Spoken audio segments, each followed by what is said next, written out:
एक पठान सऊदी अरब गया, टैक्सी में बैठा और जब मंजिल पर पहुंचने वाला था तो बहुत परेशान हुआ कि अरबी में टैक्सी रोकने को क्या कहते हैं। बहुत सोचने के बाद ड्राइवर के कंधे पर हाथ रखकर बोला, सदकल्लाहुल अज़ीम।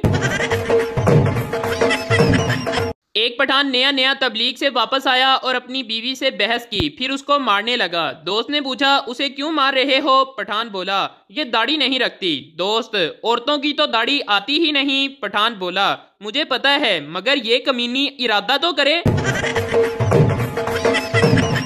एक सरदार ट्रेन की खिड़की से बोला, ये कौन सा स्टेशन है? बाहर से आवाज आई, थल्ले आके देख ले चवला, एडा तू नवाब। सरकारी नलके वर्गा तेरा नक के, डड्डू चार्जर वर्गा तेरा मुंह है, सिर ते इंज पग बन्नी है जिवें जुआं नू दम दिता होवे। सरदार, ओए अच्छा फैसलाबाद आ गया। एक चरसी कब्रिस्तान में बैठा चरस पी रहा था। पुलिस आ गई तो चरसी ने चरस छुपा दी। पुलिस, क्या कर रहे हो? चरसी, कुछ नहीं, अपने वालिद के लिए दुआ कर रहा हूँ। पुलिस, ये तो किसी छोटे बच्चे की कब्र है। चरसी, ओ जी, मेरे वालिद साहब बचपन में ही फौत हो गए थे। अमेरिका ने चोर पकड़ने वाली एक मशीन तैयार की। इंडिया में 30 मिनट में 5 चोर पकड़े गए, अफगानिस्तान में 30 मिनट में 10 चोर पकड़े गए, अमेरिका में 30 मिनट में 25 चोर पकड़े गए, पाकिस्तान में 30 मिनट के बाद मशीन ही चोरी हो गई। एक बहुत मोटी औरत साइकिल पर सवार थी और गाना गा रही थी कि देखा है पहली बार साजन की आंखों में प्यार। रास्ते में एक बच्चा बहुत जोर से हंस रहा था। औरत ने गुस्से में पूछा कि क्यों हंस रहे हो? बच्चे ने जवाब दिया कि देखा है पहली बार साइकिल पर हाथी सवार। क्लास में सब उसे फूफी फूफी कहते थे। तंग आकर उसने प्रिंसिपल से शिकायत कर दी। प्रिंसिपल, जो जो इसे फूफी कहता है सब खड़े हो जाओ। एक लड़के के सिवा सब खड़े हो गए। प्रिंसिपल, शाबाश बेटा, तुम इसे फूफी नहीं कहते। लड़का, नहीं सर, मैं तो पूरी क्लास का फूफा हूँ। एक लड़का दरख्त के पीछे लड़की से बातें कर रहा था। पास ही से एक बाबा जी गुजरे और बोले, बेटा क्या ये हमारी तहजीब है? लड़का बोला, नहीं बाबा जी, ये साथ वाले गांव की मरियम है, आप किसी और दरख्त के पीछे देखें। मरीज, डॉक्टर साहब कोई कोड़ी दवाई ना लिख देना। फैसलाबादी डॉक्टर, तेनू फिर मैं आधा किलो जलेबियां ना लिख दिया। एक साहब की बीवी फौत हो गई। एक खातून इनसे मिलने आई और बोली, मैं आपकी बीवी की बहुत करीबी सहेली हूँ, क्या मुझे उसकी कोई निशानी मिल सकती है? मर्द ने आंसू भरी आंखें ऊपर उठाकर कहा, क्या मुझसे काम चल जाएगा?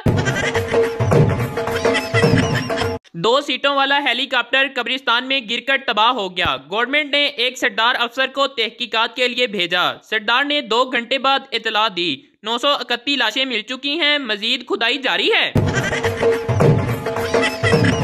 मेरे पास बैठी एक औरत काफी देर से लंबी लंबी छोड़ रही थी। मैंने कहा, डॉक्टर अब्दुल कदीर खान को जानती हो? कहती, लो, मैं जब भी बीमार होती हूँ उसी से दवाई लाती हूँ।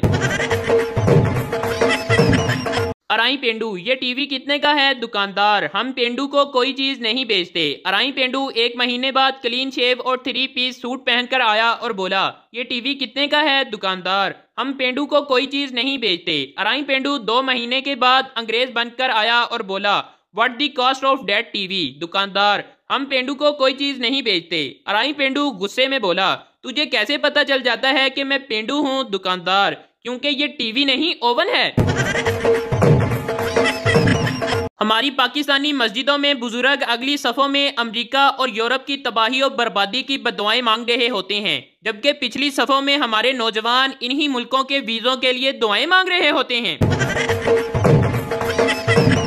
एक शादीशुदा शख्स अपनी बहन से फोन पर बात करते हुए उसे रोते हुए बता रहा था, मेरी शादी को 17 साल हो गए हैं, मेरी जब भी बीवी से लड़ाई होती है तो वो कमीनी मेरे पैसों से लाहौर अपने 3 भाइयों को हवाई जहाज की टिकटें भेजती हैं। वो तीनों बेगैरत जहाज पर कराची आते हैं और आकर मुझे खूब मारते हैं, फिर उनके वापस जाने का खर्चा भी मुझे देना पड़ता है। खुदा के लिए मुझे कोई तरीका बताओ, मेरा बहुत खर्चा हो रहा है। बहन, तुम एक काम करो, लाहौर शिफ्ट हो जाओ ताकि आने जाने का खर्चा तो बच सके। पूरी दुकान की जुतियां चेक करने के बाद खातून को एक भी पसंद नहीं आई तो बोली, भाई वो वाला डिब्बा दिखाओ। दुकानदार हाथ जोड़ते हुए बोला, ओ बाजी माफ कर दे, हुण ओ मेरी अफतारी वाला डिब्बा है। मुझे अफ्तारी की खबर मिली, मैं दौड़कर अंदर गया, चावल खत्म हो गए। बाहर आया तो जूता गायब हो गया था। फिर मैंने भी किसी का जूता पहना और फिर सुकून से घर आ गया। घर आते ही अब्बू ने बहुत मारा। मैंने वजह पूछी तो पता चला कि जो जूता मैं पहनकर घर आया था वो अब्बू का ही था। बीवी, मैंने गधों पर रिसर्च की है। आपको पता है कि वो अपनी गधी के सिवा किसी दूसरी गधी को देखता तक नहीं। शोहर, पागल, इसीलिए तो उस बेचारे को गधा कहते हैं। एक भिखारी को 100 रुपये मिले। वो मशहूर होटल में खाना खाने गया और पेट भर के खाना खाया। 5,000 रुपये का बिल बना। भिखारी ने मैनेजर से कहा, मेरे पास पैसे नहीं हैं। मैनेजर ने उसे पुलिस के हवाले कर दिया। भिखारी ने पुलिस को 100 रुपये दिए और छूट गया। इसको कहते हैं फाइनेंशियल मैनेजमेंट विदाउट मनी।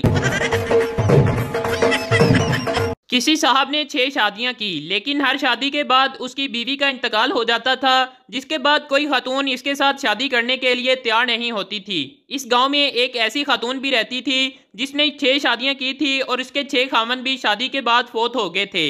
गांव के लोगों ने फैसला किया कि हम क्यों ना इन दोनों की शादी करा दें और फिर देखें कि दोनों में से कौन जिंदा रहता है। गांव के लोगों ने दोनों का निकाह करा दिया। अगले दिन देखा तो वो दोनों तो जिंदा थे, लेकिन वो मौलवी साहब इंतकाल कर गए थे जिन्होंने दोनों का निकाह पढ़वाया था। शोहर के सफर पर निकलते वक्त मुख्तलिफ बीवियों के रवैये। उर्दू स्पीकिंग बीवी, ध्यान से जाइएगा और अपना ख्याल रखिएगा, अल्लाह हाफिज। पंजाबी बीवी, खाना टाइम नाल खा लियो ते मैनू फोन कर लेना, अल्लाह दी अमान। पठान बीवी, गुलखाना, खुदा खैर करे, जल्दी आना। सरायकी बीवी, मोया किथे वेंदा पिया है, शाला मरी, खर्चा कौन तेरा प्यो देसी, ए लोदां दा खर्चा दे के दफा थी।